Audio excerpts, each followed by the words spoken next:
Hello, good afternoon, good morning. Hello sa mga kapatiran na nasa Amparo.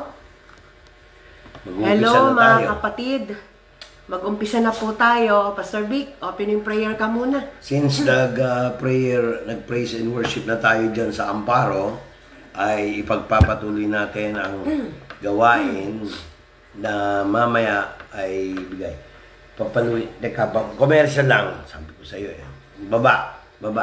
Ito si Topi talagang sana. Nagpapansin si Topi. Hindi, mag-hi din daw siya sa mga taga-Amparo. Sabi ni Topi, hello daw, good morning daw po.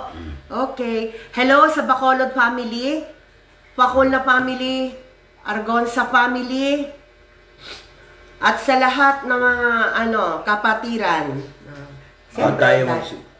Teka,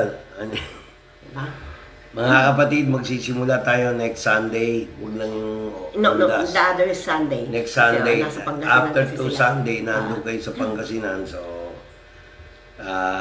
hindi na kami pupunta ang Pangasinan kasi mayroon din ako nilalakad dito. Kung nanonood kayo, Aliyah, sa second Sunday ng November, magre-resume po tayo ng gawain dyan sa bahay nyo muna. Para maghahanap tayo ng lugar. Para habang naggagawain tayo dyan, maghahanap naman tayo ng lugar para sa mas maayos na lugar. Mas malaki. Okay? Yun. Hello po. Hello, Toyang. Sige na po, Pastor.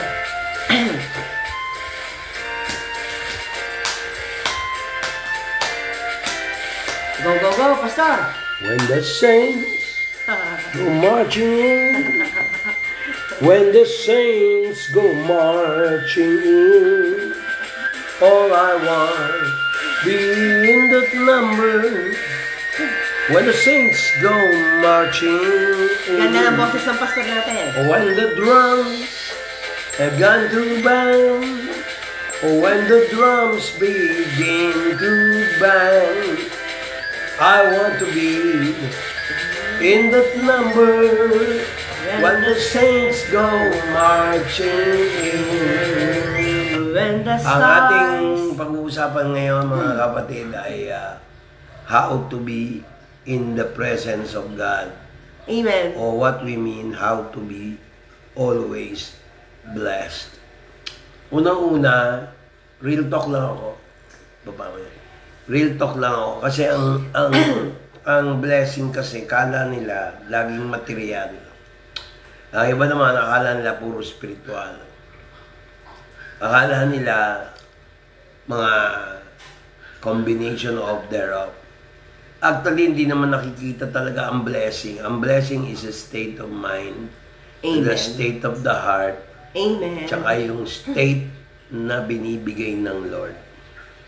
Katulad ng beatitude, blessing din yan. Akala nung iba pag walang pagsubok, blessing. Ang buhay ng tao, in realidad, puro pagsubok. Hindi ibig sabihin, pagka may blessing, wala nang pagsubok. Kahit sa church, habang lumalaki para mga Kristiyano, lumalaki yung level ng chances ng pagsubok. Meron nga nagsabi nung 1986, ako'y nagtrabaho sa PLDT. First time ko, naranasan ko, sabi nila, pag lumalaki raw ang sweldo mo, lumalaki ang gastos. Tama ba, mali? Tama. Lumalaki yung need, nagiging needs. Yung want, nagiging wants. Kaya lang, meron tinuturo ang Biblia kung ano meaning ng blessing. Kadalasan, mga Kristiyano ngayon, nalilin lang ng kaaway. Kasi nadanasan ko rin maging blessed. Pero hindi nadanasan ko rin muntik na ako malinlang. Yung pala, hindi pala yung blessing. Sabi nila, blessing is not seen in the abundance of things. Maraming blessing can be considered blessing depende sa pananaw mo. Pero mayroong sinasabi ang Biblia kung ano ang blessing. Number 1, blessing is an attitude. I repeat, blessing is an attitude. Pag ang attitude natin cranky, minsan marami nadadamay, lalo sa mag-asawa, sa magkapatid. Kala mo, ikaw ang pinaririnigan. Kala mo, ikaw na laging galit sa'yo. Ang dating doon sa tao is not blessing. Parang sa kanya, kabuisitan. Tama ba, mali? Lalo na yung mga magkakapatid. Pag sinasabihan ng ate, parang, o kaya ang asawang babae, o lalaki, sinasabihan ng kanilang asawa, laging masama. Kasi yung approach, sabi naman ng ibang psychologists, sabi ng sociologist. I'm just having real talk. Bago natin ipagpatuloy ito, tayo manalangin. Father God, in the mighty name of Jesus Christ, lahat ng nanonood ng live ngayon, na nakakonect dito, kadugtong ng praise and worship, a while ago, Lord, sa Amparo, bine-bless ko in the name of Jesus Christ. Lord, hinahawi ko lahat ng source of irritation, source of discouragement, source of worry, source of dark decisions, source of deception. Binabind out ko yan, Lord, in the name of Jesus. And let us remain to be in you, Lord, in Jesus Christ's name. In Jesus Christ's name. Kaya, Panginoon, pangunahan mo ang gawain ito sa pangalan ni Jesus. Amen. Umpisa natin how to be blessed with the right attitude. Kung titingnan nyo yung brain, well, though hindi ko naman nakita yung utak ko nasa loob ng skull. Di ba? Yung utak nasa loob. Huwag nyo sasabihin, hanapin mo sarili mo, hindi mo nakikita sarili mo. Depende sa meaning nun. Kung masyado kang literal, delikado rin. Pag sinabihan kang, wala ka utak, sabi, nay, wala akong utak, sabi, pakihanap mo nga kung nasa na utak. Di kontakin nyo yung neurologist, no? Para operahan yung utak. Ngayon, kung ating babatayan ngayon, that blessing starts with an attitude, ito ay ating i-base, hindi lang sa experience natin, mga kapatid. It is based on what we declare from our hearts. Sample na lang, tingnan nyo kung hindi totoo. Pagsasalita. Pagsasalita. Alam nyo ba na sa pamamagitan ng ating mga bibig nakikita natin, umulagin ng sound, sa pamamagitan ng ating mga bibig, nakikita ko anong nasa loob ng puso. Amen. Marami akong kilala, pag unang bitaw pa lang ng salita na meet ko, kilala ko na kagad. Kaya, naniniwala ako na hindi dapat gawin yun. Tingnan nyo yung sa Psalms 37 verse 30, mga kapatid. Psalms 37 verse 30. Tagal naman yan. Kanina pa dapat. Dito na lang.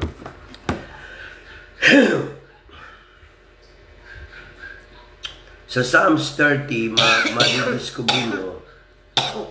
Takpan mo yung bibig mo. Psalms, ano yan sabi ko? 37. Yung ka lang inubo na naman yan. Kanina wala. Sinasadya yata ng kaaway para sabihin, hindi ka gumagaling.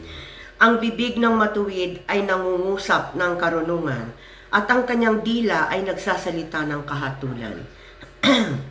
So sabi, the mouth of the righteous speaks wisdom and his tongue talks judgment. Kaya ako, kung ako tatanungin nyo sa experience ko sa mga anak ko, sa mga taong kilala ko, sa pananalita pa lang, huli ko na, umpisa pa lang ng bitaw ng salita, alam ko na ugali. Pag ikaw ay nasa Holy Spirit, madidiscern mo yung klase ng tao. Excuse po. Amen. Madidiscern mo kasi Sensya na kayo. Hindi, ganito lang yan. Pero pag nandun na tayo sa Amparo, pag nag-umpisa na tayo, wala na to. Pagaling na ako, lumabas na lahat ng phlegm, no? Mucus. Pakinggan nyo. The mouth of the righteous speaks wisdom. Hindi lahat na nagsasalita, wisdom. Ang taong hindi totoong believer, hindi wisdom ang bibigkas sa'yo. Alam mo kung ano? Knowledge. Alam nyo, kung a-analyze nyo yung Psalms chapter 37, verse 30, ganito ang pagkasabi. Pakinggan nyo maigi, English. The mouth of the righteous speaks wisdom, and his tongue talks of judgment. King James Version po yung ginagamit ko. Ang tanong ko, ba't hindi knowledge? Diba? Hindi nyo ba naisip yun? Pwede naman sabihin, the mouth of the righteous speaks knowledge. Lahat ng tao may kaalaman. Pero hindi lahat ng tao marunong. Kaya nilagay yung translation, ni-render yung salitang righteous speaks wisdom. Maraming marunong sa trabaho, marunong sa career, marunong sa mga scientific methods, teaching, lahat na yan. Pero walang wisdom. Ang definition ng wisdom according to kay paring Webster, na wisdom is the correct appropriation of knowledge. So, ibig sabihin pala, pag sinabi kang marunong, alam mong gamitin, alam mong i-apply yung kaalaman mo. Kasi iba yung kaalaman, puro utak lang yun eh. Maaari kaya ako, sinasabi ko minsan, kami ni Miss, minsan nag-away kami. Hindi naman away yung balik-taktakan kami. Parang nag-aaway na rin. Pag ikaw may plano, may iniisip ka, paalam mo sa akin. Pag ako may plano rin, sasabihin ko sa'yo. Bakit? Kung malimutan ko, o di papaalala niya, kung siya naman malimutan niya, papaalala niya sa akin. Kung may mali at plano niya, maagapan ko. Amen. Pag ako naman nagkamali, maagapan niya ako. Anong tawag doon? Wisdom. Ang knowledge kasi kadalasan, example, ilang years ba ang college? Di ba? Ano ba yan? Ba't may sound? Hindi ko naman pinindot yan, pastor. Hindi ko naman po pinindot yan. Ito ang pinindot ko. Sabi ko sa'yo, ka na muna magpupunta kung saan saan. Mga makinig kayo. So, ang wisdom, ang tamang application ng knowledge. Ang knowledge, hindi wisdom, kung mali ang pagkakagamit. For example, sabi ni Albert Einstein, may knowledge nga ako, kasama ko yung mga colleagues ko, na-invento namin ang atomic bomb. Pero ang hindi namin nakita, sino ang tamang gagamit ng atomic bomb. Kasi there was World War II, that was 1945. The atom bomb, then came the hydrogen bomb, no? Tapos nuclear bomb. Nasaan ngayon yung tinatawag nilang knowledge? Ano naman ang applicable doon? Mahirap yung puro Bible knowledge ka, hindi mo ina-apply sa buhay. Halimbawa, sasabihin mo sa akin, huwag na lang kayong pumunta. Kasi mayroon na kaming Bible study. Pero tingnan mo ang ugali. Kung makasagot sa nanay, kung makasagot sa tatay, mga bastos at arogante. Harapan. Pangalawa, nakita ko sa pananalita pa lang, inggitero, inggitera. Mabuti na lang hindi natin nakasama sa church ngayon. Nakita niyo kung anong wisdom na sinasabi ko. Nakita mo, maraming magaling. Graduate ng Bible School, theology. Pero ang sasama ng ugali. Bakit? Walang wisdom. Pinaiiral nila yung talino nila, galing nila. Meron naman dyan, binigyan ng trabaho ng Diyos. binigyan ng pagkakataon ng Diyos na magbigay, hindi nagbigay nung kailangan ng Panginoon ang kanyang tulong. Hindi marunong tumupad sa pangako. Biro mo, sasabihin mo, praise the Lord. Lord, may binihingi ako sa iyo. Pag binigay mo ng ganito, hindi bibigay ni Lord kasi hindi ka totoo. Yun ang wisdom. Mga kapatid, pag meron kayong pinapasukang bagay, tandaan nyo, you have to decide carefully on things that you know. Kala nung iba, pag may alam na, yun ang ultimate decision. Kaya sabi rito sa 37, isipin nyo, 1 verse lang yan ha. 37 verse 30. Ang bibig ng tuwid ay nangungusap ng karunungan. Hindi sinabing ang bibig ng matuwid ay nangungusap ng kaalaman. Lahat, sabi nga ni Pablo, maaaring malaman mo ang buong kaalaman ng mundo. Pero kung wala kang pag-ibig, ikaw ay baliwala. Marami ako nakitang successful, pero malungkot. Maraming mapera, ng babae, ng lalaki, lahat ng gusto niya. Nagsawa rin. O ano nangyari? Malungkot din. Nagpapakamatay pa. Huwag nyo nang hintayin yun. Yung iba hindi makontento, kala nila masaya sila, hihit-hit ng drugs, hihit-hit ng shabu, magpapakabangag. Akala nila yun ang magsusolve ng problema nila. Pagkatapos ng epekto ng pagkabangag, nandun pa rin yung problema. True. Hindi kasi inuuna si Kristo, puro sarili. Kaya sabi, the tongue talks about your judgment or your decision. Yung pananaw mo, nakikita na mali. Kaya nakakalungkot mga kapatid. Excuse me. May natutunan ba tayo? Amen. In order to be blessed, it should start with wisdom, the attitude. Kita nyo? May natutunan ba tayo? Okay ba? Amen. Pangalawa, para ma-bless tayo at the right attitude, bibig pa lang yan mga kapatid, karunungan pa lang yan. Anong sabi ko kanina? Sa bitaw pa lang ng pagsasalita, alam mo na kung anong tao. Hindi mo kailangan maging doctorate, master's degree para malaman ang mga bagay nito. Daig mo pa ang scholar pag nagbasa ka ng Biblia. Hindi lang magbasa kasi pag nagbasa ka, kaalaman lang eh. Pag in-apply mo, may karunungan. Kaya ang Holy Spirit kumikilos sa mga taong sabik na sabik sa gawain niya, papuri at pagsamba at pangaral ng salita ng Diyos. Amen. Sabi niya rito sa 144 verse 11, ito na oh, ito na lang.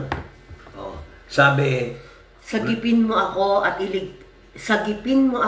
at iligtas mo ako sa kamay ng mga taga-ibang lupa, na ang bibig ay nagsasalita ng karayaan, at ang kanilang kanang kamay ay kanang kamay ng kabulaanan. Ibig sabihin, kung gagawin natin sa sitwasyon ni King David, nung sinabi niya to, iiwas mo ko sa mga lahi na mapagtampalasan. Meron akong kilalang pamilya dati dito sa may Kainta. Mababait sila, walang problema, magaling makisama. Pero yung mga anak nila nagsasalita ng putangin na, ganun. Ang liliit, mga musmus pa. Ilang taon lang ako noon. 21. Nagmumura, puta-puta, mga ganun. Pinababayaan na ng magulang, sabi nila expression lang yun.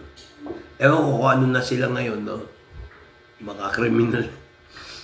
Kasi hindi na nababantayan ng magulang. Kala nila okay yun. Parang nagmumutabong tawin sa bibig nila yung pagmumura. So, kung ano yung nasa magulang, yun din ang ginagawa ng mga anak. True. Sabi ni King David, iiwas mo ko at palayain mo ko sa kamay ng mga kakaibang nilalang, na ang kanilang bibig ay nagsasalita ng kalaswaan, at ang kanilang kanang kamay ay kanang kamay ng kasinungalingan. Tingnan niyo yung online Tagalog, matindi, no? Kamay ng kasinungalingan. Oh. Kaya paano kayo be-bless kung sa lahat ng tao hindi ka totoo? Alam mo mga kapatid, ang hirap mabuhay sa pagpapanggap. Totoo. Huwag tayo nagpapanggap. Kaya yung may-ari nagpapanggap, hindi niya pinanindigan yung pananampalataya. Hindi naman kami ang pinalayas niya eh. Ang pinalayas niya yung gawain ng Diyos. Kasi meron lang kaming bahay na eh, na binili ng anak ko. Anak ko talaga bumili ito, hindi ako nagyayabang. Pero hindi niyo alam, ang heart ko nasa Amparo pa rin. Kaya, pag tinignan mo maigi, kailangan may wisdom. Hindi pwedeng wala kang wisdom. At mahirap din yung sarili mo lang may wisdom. Maganda yung buong church may wisdom. Amen. Pero may kaayusan. Baka naman lahat kayo pastor na sa church. Kayo na lang magpastor. Ayoko sumakit ang ulo ko dahil lang dyan sa walang kabagay-bagay. Tama ba? Katulad niya, may nagsabi sa, tingnan nyo bibigyan ko kayo ng sample, hindi ko babanggitin, pero alam niya siya. Huwag ka magsalita nila. Makinig kayo. Pag nag-declare ka na grabe ang makikitang resulta sa'yo sa medical exam, magiging grabe yan. Pero pag sinabi ng lingkod ng Diyos, hindi grabe yan, tanggapin mo na. Amen. Yan ang problema pag ako nagpe-pray sa iba, kinokontra nila yung prayer ko, nasa ng faith. Pag sinabi ng pastor mo, wala na yan, tanggapin mo na. Amen. Kaya nga ako pastor lingkod. Pero hindi ako ang pastor. Si Kristo ang pastor. Ang hirap kasi minsan yung mga opinion, haka-haka, walang kinalalaman doon sa totoong reading. Kaya nga may doctor ministry din yan. Whether it is grabe, semi-grabe, light, o no effect at all, unahin mo yung no effect at all. Unahin mo yung wisdom ng Lord. Amen. Kaya, pag dineclare ng bibig mo na may blessing ka, magkaka-blessing ka. Pag dineclare ng bibig mo, palpak ako, papalpak ka. Dumarating din ako sa ganyan.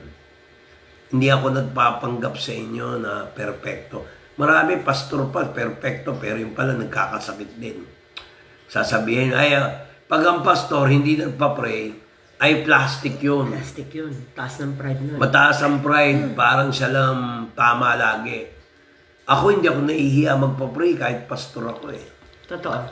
Alam niyo kung bakit? Ano ba sabi ng Bible?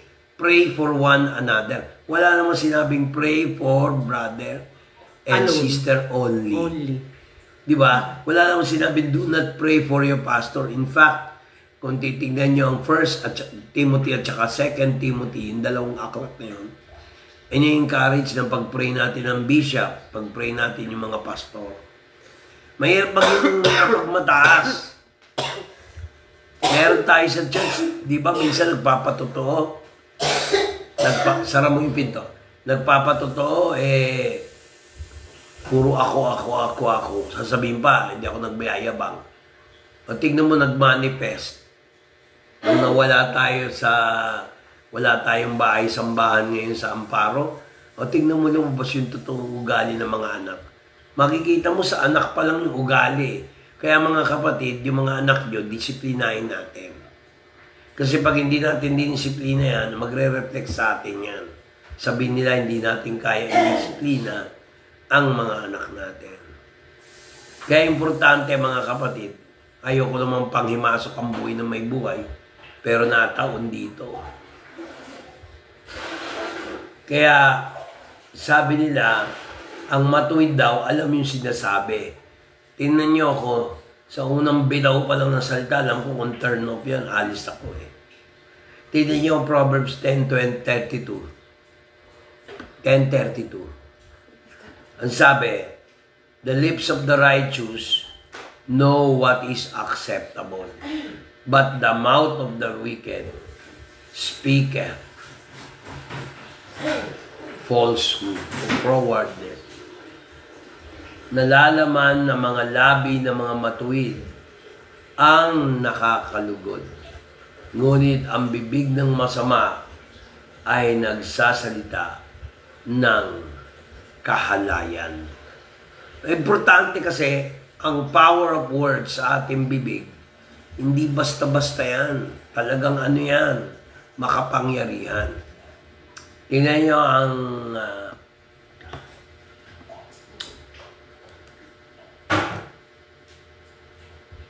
tingnan nyo ang James chapter 5. No? Hinihika ang inyong kapatid. James chapter... declare yan. Ginaano mo pa eh. Nalagahan mo. James chapter 1. Verse 1. Tama. Minsan, dumadaan tayo sa pagsubok. Ano ba yung close mo to? Hinamin mo yun yan. Then, minsan, ang James chapter 1, verse 3. Huwag kayong matuwa kung wala kayong pagsubok sa buhay. Huwag din kayong matuwa kung puro pagsubok. Pagsubok lang yan. Huwag lang tukso. Kasi doon pa lang sa spelling na pagsubok, trials, testing. Pero yung tukso, gusto niyan ibagsak ka. Pag tukso, hindi blessing yan, curse yan, galing sa demonyo. Pero pag pagsubok, minsan galing sa Diyos. Maging sensitive kayo kung galing sa Diyos o galing sa demonyo. Minsan yung kapwa mo, demonyo eh. Tukso. Tingnan nyo, anong sabi niya rito? Yamang nalalaman na ang pagsubok sa inyong pananampalataya ay gumagawa ng pagtitiis. Nakita nyo, gumagawa ng pagtitiis. Kaya, para magkaroon tayo ng blessing, lagi nyo sasabihin, Lord, bigyan mo ko ng tagumpay mula sa pagsubok at tukso. Hindi mo man pwede sabihin, Lord, tanggalin mo itong pagsubok, tukso. Lord, tulungan mo ko. The best yung salitang yon. Amen. Hindi yung alisin mo to, hindi mo naman maaalis yun kasi kagagawan. Minsan kasi mayroong mga problema, tayo rin na may gawa. For example, utang ka ng utang. Wala ka naman pala pambayad. Minsan naman, sa ating wrongdoing, no, nagkamali tayo ng estimate. Kahit ako nagkakamali sa ganyang area niyan. So, para ma-bless, we must learn to control what we are saying. Amen. Nawala na si Bless. So, nakita nyo. So, sabi rito, para magkaroon tayo ng blessing, kailangan meron tayong wisdom. Hinihingi sa Diyos yan. Tignan mo yung verse 5 ng chapter 1. Ngunit kung nagkukulang ng karunungan ang sino man sa inyo, ay humingi sa Diyos na nagbibigay ng sagana sa lahat at hindi nanunumbat, at ito'y ibibigay sa Kanya. Kita nyo. Actually, yung salitang nanunumbat, mali eh. Alam nyo kung ano? Kasi ginamit ng English word, abraded not. Ang ibig sabihin ng abraded not, hindi kuripot. So, kung babasahin nyo yung Tagalog, meron ba sa inyong kulang ng karunungan? Hayaan siyang humingi sa Diyos. At binibigay niyo ito sa lahat ng tao ng sagana. At hindi kuripot. At bibigyan siya. Hintayin niyo yung pagkatagalog ng online, di ba? Mas eksakto yun.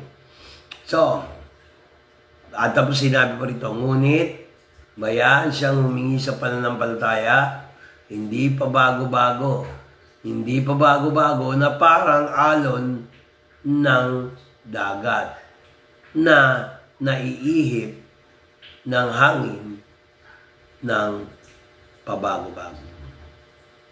Kaya mga kapatid, kung meron tayong sapat na attitude, sapat na tamang pananalita, dahil tama ang puso, magkakaroon tayo ng blessing mula sa Diyos.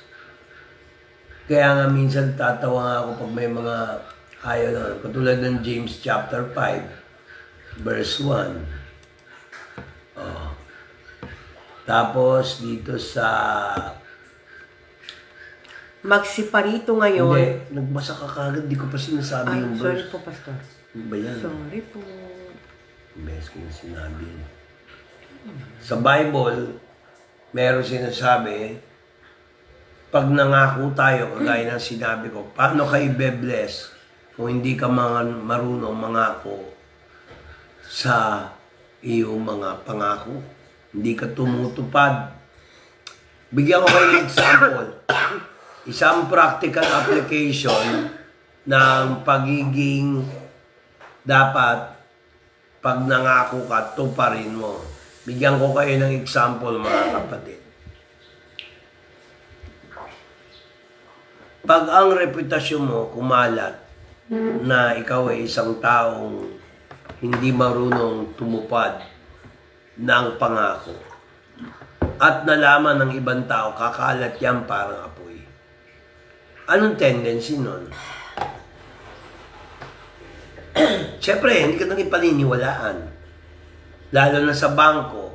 Halimbawa, may nakaaway ka, manager ng bangko. Kunyari lang, bangko ng China Bank. Tapos, pumunta ka sa Metro Bank. Hindi ako nag-a-advertise ng bangko, sample lang to, for illustration purposes. Nagkataon, galit sa iyo yung bangko ng China Bank. Magpinsang buo pala yung manager na yun sa bangko ng Metro Bank. Napag-usapan ka ngayon, inaway mo yung taga-China Bank. Nagets nyo? Amen. So, dahil lang dun sa chismis na yun, ito naman si Metro Bank, may uncle sa PhilBank. PhilBanking. Tapos ito naman yung uncle niya, may asawa na taga sa bangko and so forth. So, kumalat. Alam na ikaw ay umuutang, hindi ka nagbabayad ng utang. In short, pag nangako, mangangako, stop it. Kaya minsan, nangailangan ka ng pera, dahil bangko yun, nasira ka sa ganito, napag-usapan ka, sabi, uy, sikat yun, ang pangalan, Soto tandaan yung pang-ipilido ko. Pero kung naninira, mali naman yun. Pwede ko silang kasuhan. Amen? Kaya, naniniwala ako sa oras na yun, kailangan mga kapatid, para ma-bless tayo, bibig pa lang yun wisdom yun. Tumupad tayo sa ating mga pangako. Kaya yung ibang tao hindi na-bless, expect ng ganyan, blessing, pero nangangako, hindi tinutupad. Tingnan mo nangyayari. Nag-gets nyo? Kaya pagka nag-declare ka na may sakit ka, magkakasakit ka. Tingnan nyo kung ano reseta ng Panginoon sa mga doktor at sa mga mananampalataya. Kasi meron doktor na hindi nananampalataya. Tingnan nyo ang sabi dito sa verse 12 muna.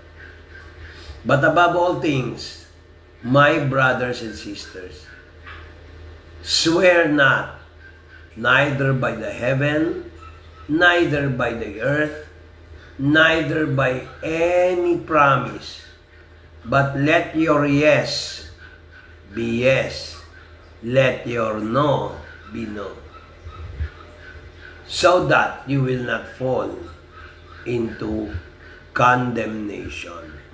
So you will have condemnation if you violate promising either yes or yes. No or no.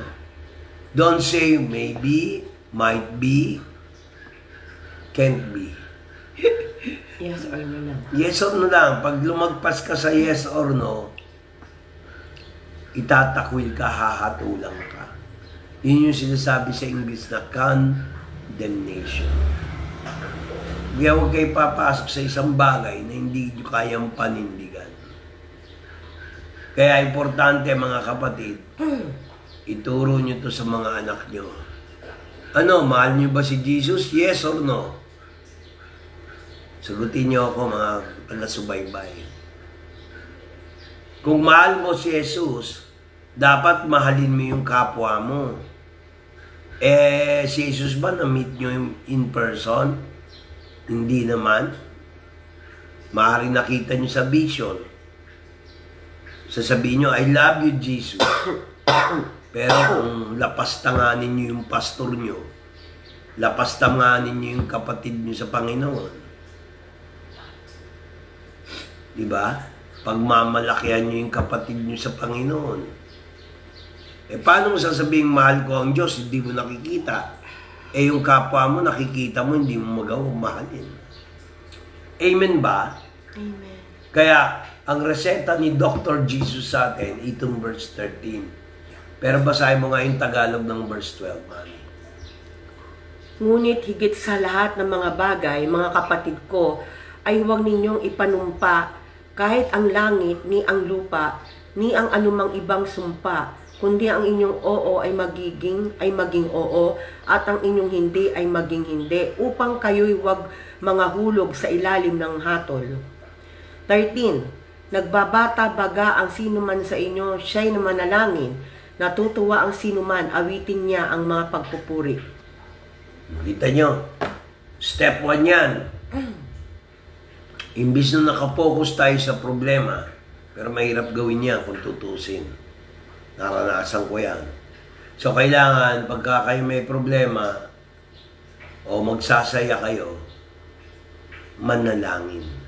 Ayan o, is there any among you who have problems? Let them pray.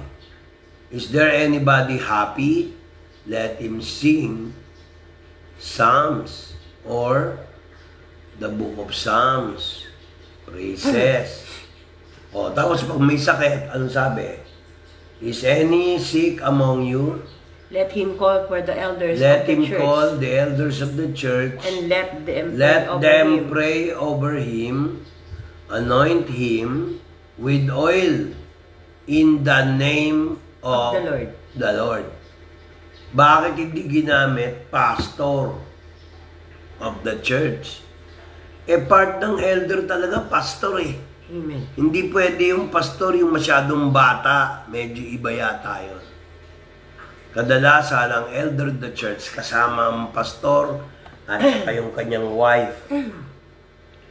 Bakit? May pangako yan. Gagaling kayo. Verse 15, Tagalog. At ang panalangin ng pananampalataya ay magliligtas sa may sakit at ibabangon siya ng Panginoon, at kung nagkasala siya, ipatatawad sa Kanya.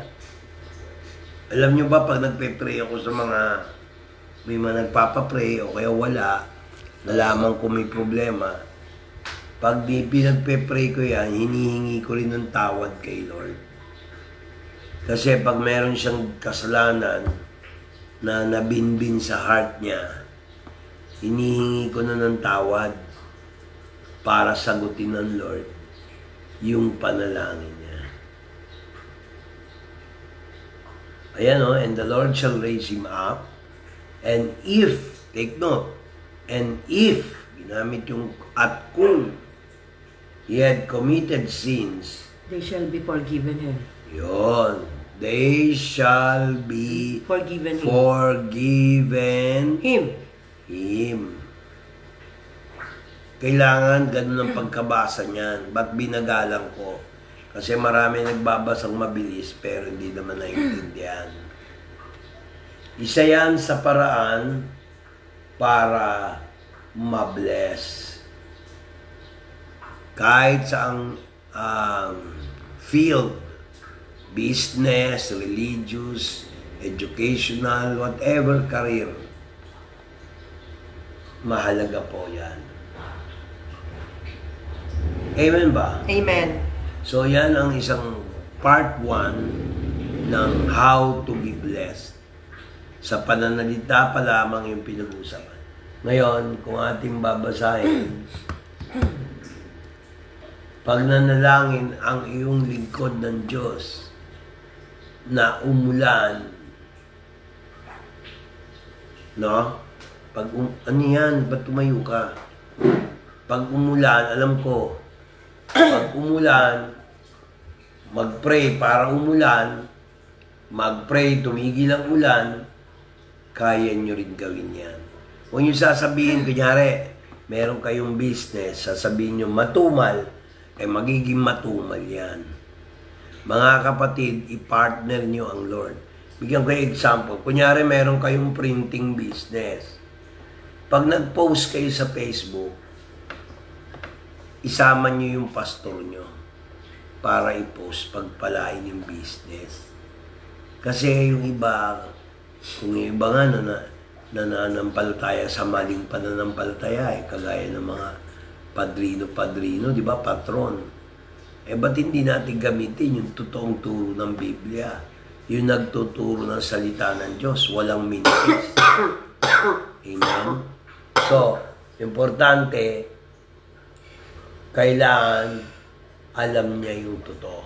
Ngayon, punta tayo sa Matthew chapter 5. One of the reasons kung bakit hindi masyadong, ang tawag dito? Pastor, hinihingal ako talaga.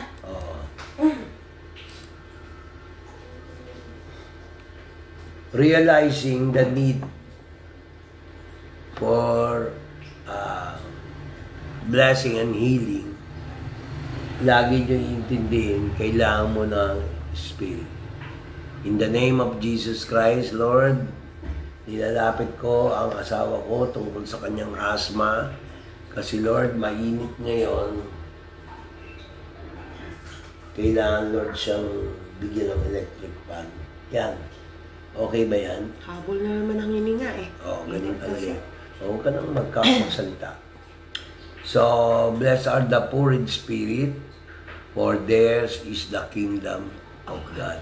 Amen. Di ba dapat, blessed are those in the spirit, for theirs is the kingdom. Bakit poor? Realizing the need of the Holy Spirit. At kung sino yung nahihirapan ngayon, tingnan mo ang sabi. Verse 4, blessed are they that mourn, for they shall be comforted. Blessed are the meek, for they shall inherit the earth. Blessed are they who hunger. Anong ibig sabihin? Blessed are those who are in hunger. Anong mangyayari? And thirst after righteousness, they shall be filled. Kaya napaka-importante mga kapatid, basahin niyo yung buong chapter 5, makikita niyo ang word blessed. No? You will be spoken well of. You will be declared having the favor of God. Once na meron tayong ugali na, number 1, everyone needs encouragement, poor in spirit. Everyone needs empathy. Alam mo, mahirap sa tao yung hindi marunong sumampat siya sa mga taong depressed, sa mga taong hindi nila kailangan laging, ito pera para masolve. Yun lang pag nag-pray ka para sa kanila na concern ka. Malaking bagay na yan mga kapatid. Tapos, meron din sinasabi na blessed ang mga nagugutom at nauuhaw sa katuwiran. Biktima ng social justice. Kaya importante yun. Tapos, blessed are the merciful. Importante sa tao maging mahabagin. Pagka mahabagin ka, dadating ang araw, pag kailangan mo ng habag, kahahabagan ka rin ng Diyos. Totoo. Pagka hindi ka marunong maawa, ay walang mangyayari sa'yo. Okay po, Pastor. Tapos, blessed, pwede ka nang umalis. Blessed are the pure in heart, they shall see God. For blessed are the peacemaker.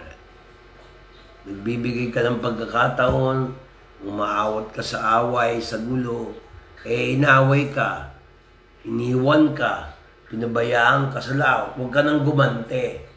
Dahil may lalagay din ng Holy Spirit sa kanilang puso na nagkamali sila sa iyo. Amen. Amen ba? Amen. Kaya lahat ng mga taong nagsasabing ano sila yung all right, okay, maling attitude yun. Ito po yung panahon ng peligro. Tayo manalangin. Lord, ito po ang hindi kompletong lesson ng how to be blessed. Nagsisimula sa bibig, nagsisimula sa heart ng believer. Nare-realize na kailangan nila ang kapangyarihan mo. Kasi Lord, ito sa oras ngayon, ito yung oras ng mga pagbabago. Oras ng mga putol-putol. Ano ibig sabihin ng putol-putol? Minsan hindi consistent ang sitwasyon ng tao. Pabago-bago. Ngayon, nilalapit ko lahat ng mga nakakonect dito.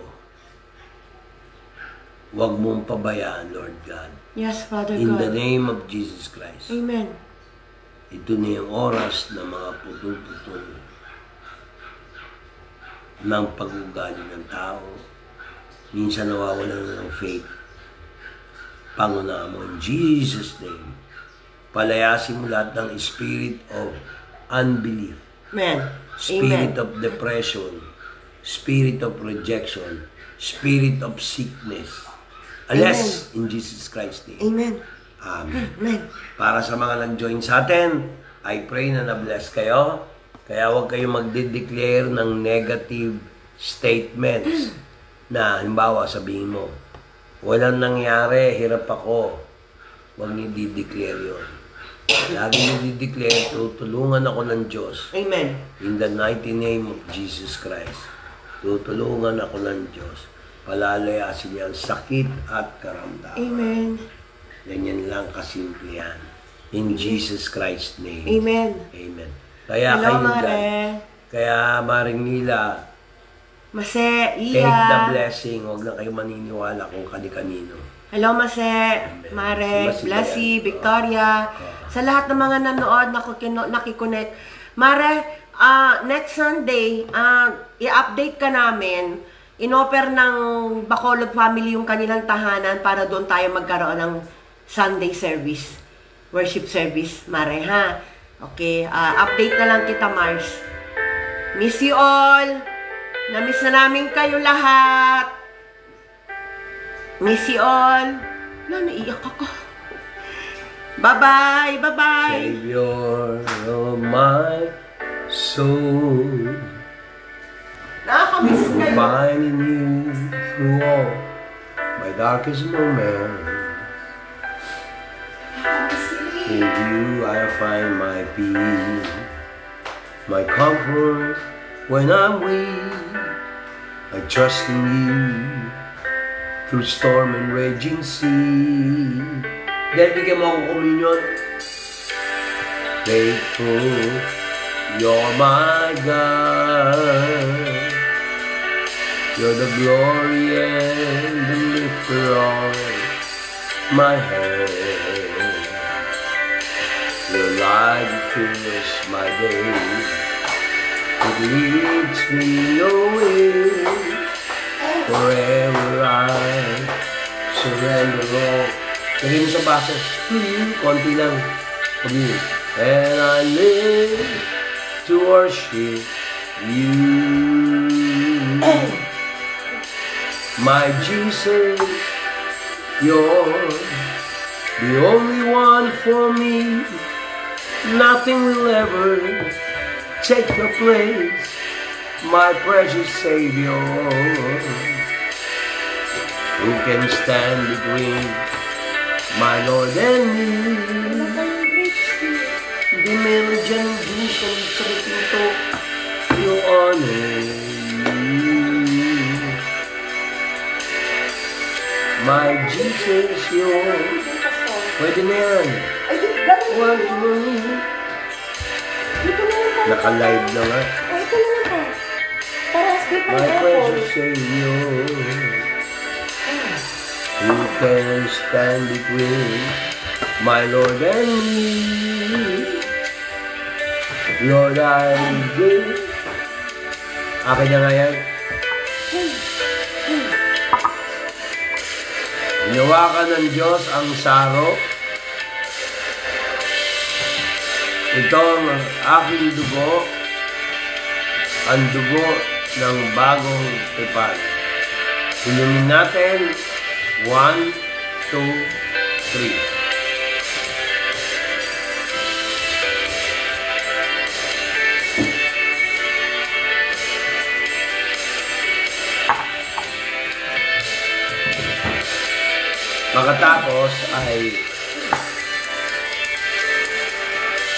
Pagkatapos nito, ginawa nila, pagkatapos ng pagkain nila ng pira-pirasong tinapay.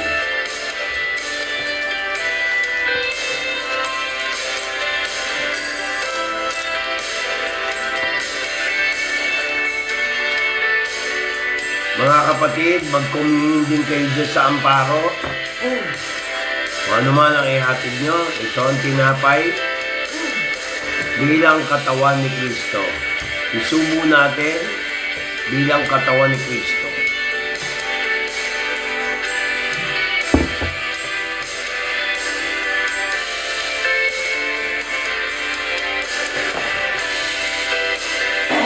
Amen. Amen. Amen. I bless lahat ng mga taga-subaybay. Amen. Oo nga, inisito kapatid.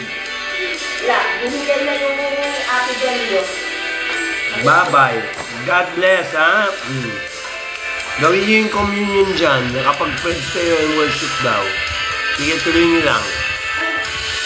Mag-communion din kayo dyan sa bahay. Grape juice, tsaka kahit yung soda cracker, okay na yun. Wala naman libidura eh. Huwag lang yung sweeten, ha? Sige, bye-bye. God bless.